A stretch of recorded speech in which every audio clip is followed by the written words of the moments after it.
देख रहे हैं न्यूज शो रामीन सैयद के साथ। मरकजी फिल्म सेंसर बोर्ड के फुल बोर्ड ने हिदायतकार शोएब मंसूर की फिल्म वरना को नुमाइश की इजाजत दे ही दी। शोएब मंसूर कमर्शियल और रिवायती धूम धड़के के बजाय समाजी मौज़ूआत पर फिल्में बनाने के लिए मशहूर हैं। उनकी फिल्में खुदा के लिए और बोल में भी मुआशरे के सुलगते मसाइल को उजागर किया गया था और अब उनकी नई आने वाली फिल्म वरना में भी खवातीन के साथ जिनसी ज़्यादती को मौजू बनाया गया है। सेंसर बोर्ड ने रिलीज से सिर्फ 2 दिन पहले ही फिल्म को नुमाइश से रोक दिया था और सेंसर बोर्ड ज़राए का ये कहना था कि फिल्म को इसके बेबाक मौजू और काबिल एतराज़ डायलॉग्स के बाइस रोका गया है। ताहम अब मरकजी फिल्म सेंसर बोर्ड के फुल बोर्ड ने वरना को नुमाइश की इजाज़त दे दी है। फिल्म वरना के डिस्ट्रीब्यूटर सतीश आनंद ने कहा कि मरकजी फिल्म सेंसर बोर्ड के फुल बोर्ड ने फिल्म के चंद सीन काटने के बाद नुमाइश की इजाज़त दे दी है और उनका कहना था कि हम कोशिश करेंगे कि वरना 17 नवंबर को लाहौर समेत पाकिस्तान और दुनिया भर में रिलीज़ करें। वाज़ेह है कि रिलीज़ से पहले ही वरना के समाजी और फिल्मी हलकों में बड़े चर्चे थे और उसके मौजू को सराहा भी जा रहा था। नाज़रीन, पाकिस्तान और भारत के ताल्लुकात ज़्यादा तो कशीदा ही रहते हैं। ऐसा बहुत कम होता है जब दोनों ममालिक के सियासतदान एक दूसरे के बारे में मोहब्बत से बात करें। हिंदू इंतहा पसंद तंजीमों और भारतीय सियासतदान तो शायद पाकिस्तान और पाकिस्तानियों के लिए मोहब्बत की बात ना करें, लेकिन भारतीय फनकारों और खिलाड़ियों के दिल में पाकिस्तान और पाकिस्तान से जुड़े लोगों के लिए बहुत ही ज़्यादा मोहब्बत है।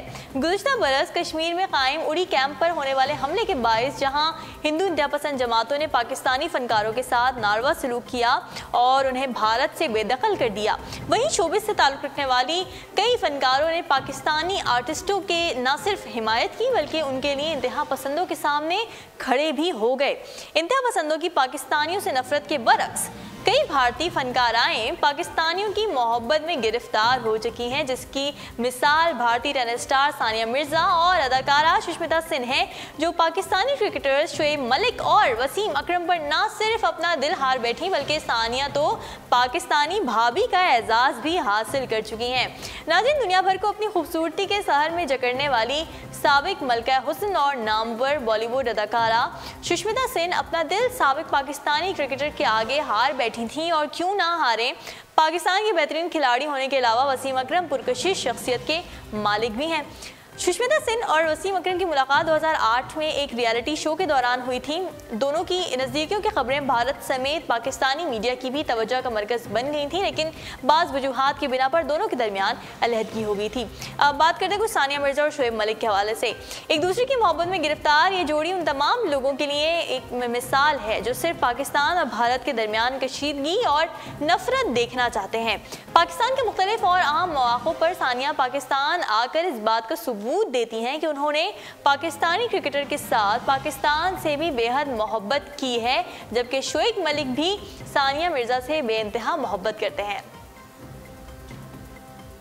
बढ़ते हैं अगली खबर की जानिब। अजय देवगन की नई फिल्म गोलमाल अगेन 2017 की दूसरी कामयाब तरीन फिल्म है, लेकिन उन्हीं की एक नाकाम फिल्म की वजह से कार का जदीद तरीन मॉडल मार्केट में लॉन्च ही नहीं किया जा सका था।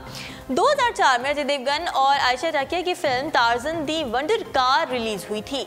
फिल्म की कहानी एक जदीद तरीन मॉडल की कार के गिर्द घूमती थी और ये कार बैनुल-अक़वामी कारसाज कंपनी टोयोटा के 1991 में आने वाले मॉडल अमारा 2 से मिलती जुलती थी और इसका मवाजना 2004 की फरारी 348 और मित्सुबिशी एक्लिप्स जैसी कारों के साथ किया जा रहा था, लेकिन फिल्म नाकाम हो गई। फिल्म की नाकामी के बाद टार्ज़न भी गुमनामी का शिकार हो गई थी और ये मॉडल भी कभी मार्केट में पेश ना हो सका। और अब सूरत हाल ये है कि टार्ज़न को 13 बरस बाद मुंबई से काट कबाड़ की सूरत में ढूंढ निकाला गया है और इसकी तस्वीर सोशल मीडिया पर वायरल हो रही हैं।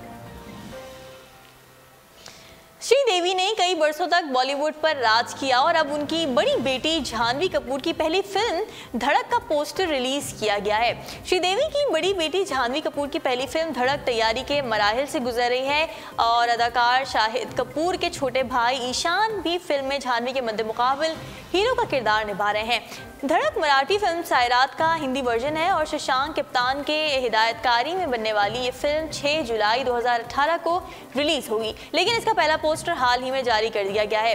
बॉलीवुड हिदायतकार करण जौहर ने समाजी राब्ते की वेबसाइट ट्विटर पर फिल्म धड़क का पोस्टर शेयर किया है, जिसमें जाह्नवी और ईशान को एक दूसरे के सर से सर टिकाए नजरें झुकाए दिखाया गया है, जबकि पस मंजर में सहरा दिखाया गया है जहां सूरज ढल रहा है। वाज़ेह है कि 2016 में मराठी फिल्म सायरात ने 120 करोड़ रुपए से ज्यादा का बिजनेस किया था और उसे 100 करोड़ क्लब में शामिल होने वाली पहली मराठी फिल्म का एजाज भी हासिल है।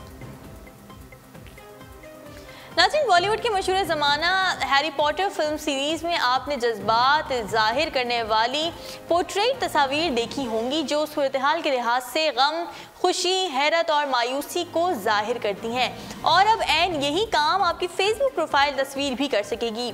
इसराइली कीतल एबिब यूनिवर्सिटी से मुंसलिक इंजीनियर और उनके साथियों ने फेसबुक के इश्तराक से एक खूबसूरत टॉल तैयार किया है जो आपकी तस्वीर का ऐसा एनिमेटेड वर्जन तैयार कर सकता है जिसमें आप खुश, उदास और गुस्सीले या अपने मनपसंद अंदाज से तासुरात सेट कर सकेंगे। नाज़रीन, फेसबुक एक अरसे से तस्वीर में तासुरात डालने पर गौर करा था और ये टूल इसी सिलसिले की एक कड़ी है। इस टूल की मदद से तस्वीर में ऐसी तब्दीलियां लाई जा सकती हैं जिसे देखकर असल का गुमान होगा। जब इस फिल्टर से गुजारी गई तस्वीर लोगों को दिखाई गई तो आधे लोग यही समझे कि तस्वीर एन उसी कैफियत में खींची गई हैं, ना कि उन पर तासुरात डाले गए हैं। एनिमेशन बनाने के लिए इंजीनियरों ने किसी दूसरे मुख्तलिफ शख्स की पेस वीडियो ली है और ज़रूरी नहीं कि इस शख्स की जिन्स भी यही हो और उसकी सूरत प्रोफाइल तस्वीर से मिलती जुलती हो। वीडियो से चेहरे के तासुरात लेकर उन्हें फेसबुक तस्वीर पर लगा दिया जाता है और यूँ तस्वीर पर इस वीडियो के एहसासात नुमायां हो जाते हैं। साकित तस्वीर पर एहसासात को डालना ही काफ़ी नहीं बल्कि मुस्कुराते वक्त दांत दिखाई देना भी ज़रूरी है। ताहम ज़रूरी नहीं कि लोग तस्वीर में दांतों को भी इतनी अच्छी तरह नोट करते हो, इसलिए दूसरे शख्स के दांत और हंसी आपके चेहरे पर जमा दी जाती है। हेडर ये कहते हैं कि इस तरह लोग दांतों को नहीं पहचान सकेंगे कि आपके दांत हैं या किसी और के। फेसबुक एहसासात वाली तस्वीर को कई तरह से पेश करने की कोशिशें कर रही है। अगर कोई आपकी फेसबुक पोस्ट लाइक करता है तो फ़ौरन आपके चेहरे पर खुशी के आसार आ जाएंगे। वक्त के साथ साथ इसी फीचर को मजीद बेहतर बनाया जाएगा और मुस्तकबिल में फेसबुक इसे नेचुरल लैंग्वेज प्रोसेसिंग के काबिल बनाएगी और लिखी या कही जाने वाली बातों पर आपकी तस्वीर इस पर रद्द-ए-अमल जाहिर करती रहेगी। बढ़ते अगली खबर की जानिब। मुत्तहदा अरब अमारात की रियासत शारजा में ड्राइविंग लाइसेंस के बदले सरकारी मुलाजिम को रिश्वत में चॉकलेट की पेशकश पर खातून के खिलाफ अदालती कार्रवाई शुरू कर दी गई। मुत्तहदा अरब अमारात में ड्राइविंग लाइसेंस का हुसूल एक बहुत मुश्किल काम है और टेस्ट पास किए बगैर किसी को भी लाइसेंस जारी नहीं किया जाता। लोग कई बार टेस्ट देते हैं और फेल हो जाते हैं, जिसके बाद वो फिर से ड्राइविंग लाइसेंस के लिए कोशिश करते हैं और अगर कोई गलत तरीके से लाइसेंस के हुसूल की कोशिश करे तो उसे लेने के देने पड़ जाते हैं। ऐसा ही कुछ एक अरब खातून के साथ भी हुआ। शारजा पुलिस के मुताबिक एक खातून ने ड्राइविंग लाइसेंस के लिए टेस्ट में 7 बार नाकाम होने के बाद मुतालिका महकमा के एक मुलाजिम को रिश्वत के तौर पर 500 दिरहम और चॉकलेट देने की पेशकश कर दी और मुतालबा किया कि उसके अवज़ उन्हें ड्राइविंग लाइसेंस जारी कर दिया जाए। खातून के महमो गुमान में भी ना था कि यह मामला अदालत तक जा पहुंचेगा। खातून ने जिसे रिश्वत की पेशकश की थी उसने अपने हुकाम को आगाह कर दिया और महकमे ने कानून के मुताबिक शारजा की अदालत में खातून के खिलाफ तहरीरी शिकायत जमा करा दी। अदालत ने खातून को तलब कर लिया, जहां मुलजिमा ने अपना दिफा करते हुए मौक़िफ़ इख्तियार किया कि उन्होंने नकदी और चॉकलेट की पेशकश बतौर रिश्वत नहीं बल्कि तोहफे के तौर पर की थी। अगली खबर देंगे आपको दुबई से। नाज़रीन, दुबई में गाली देने, चेक बाउंस होने और होटल के कमरे का किराया अदा ना करने पर जुर्माना अदा करना पड़ेगा। अमाराती मीडिया के मुताबिक दुबई हुकूमत ने अदलिया पर मुकदमात का बोझ कम करने के लिए कम संगीन जराइम पर पुलिस और फैमिली प्रोसिक्यूशन विंग्स को जुर्माने के इख्तियारात तफवीज़ कर दिए हैं। दुबई के अटॉर्नी जनरल असाम ईसा के जारी करदा हुक्मनामे के तहत अब पुलिस और फैमिली प्रोसिक्यूशन विंग्स जुर्माना करने के मजाज होंगे। नए कवानीन का मकसद दुबई आने वाले सयाहों को अदालती कार्रवाइयों की वजह से होने वाली ताख़ीर से बचाया जाएगा। नए कवानीन के तहत गाली देने वाले शख्स को भी 2000 दिरहम जुर्माना अदा करना पड़ेगा, जो पाकिस्तानी रुपयों में तकरीबन 57,000 रुपये बनता है, जबकि होटल में कमरे का किराया अदा ना करने पर 50,000 दिरहम तक जुर्माना किया जा सकेगा। अलबत्ता इस खबर में ये वाज़ेह नहीं किया गया कि दुबई हुकूमत के मुताबिक किस चीज़ को गाली में शुमार किया जाएगा या फिर गाली की तशरीह के लिए भी वहाँ की अदालत से रुजू करना पड़ेगा। इसी तरह खुदकुशी की नाकाम कोशिश करने पर 1000 दिरहम और फ़ोन के जरिए तंग करने पर 5000 दिरहम तक जुर्माना होगा, जबकि चेक बाउंस होने की सूरत में 2000 से 50,000 दिरहम तक जुर्माना अदा करना पड़ेगा। और नाज़रीन, दुनिया की सबसे बड़ी स्टिकर बॉल को स्टिकर जेंट के सीईओ जॉन फिशर ने बनाया है। इस स्टिकर बॉल ने अपना इंदराज Guinness book of world record 2018 में करा लिया है। जॉन ने बताया कि इस स्टिकर बॉल की तैयारी में करीबन 2 लाख स्टिकर्स इस्तेमाल किए गए हैं, जिनका असल वजन तो 231 पाउंड है, लेकिन ख्याल है कि स्टिकर बॉल इससे भी ज़्यादा वजनी है। इस स्टिकर बॉल को फोक लिफ्टर और वैगन की मदद से एक जगह से दूसरी जगह मुंतकिल किया जाता है और इस स्टिकर बॉल को ड्रामा ब्रेकिंग बैड के एक किरदार के नाम पर साउल का नाम दिया गया है। उर्दू पॉइंट्स अब तक के लिए इतना ही। मजीद खबरों और अपडेट्स के लिए आप विजिट करते रहिए हमारी वेबसाइट www.urdupoint.com। फिलहाल रामीन सैयद को दीजिए इजाजत। अल्लाह हाफ़िज़।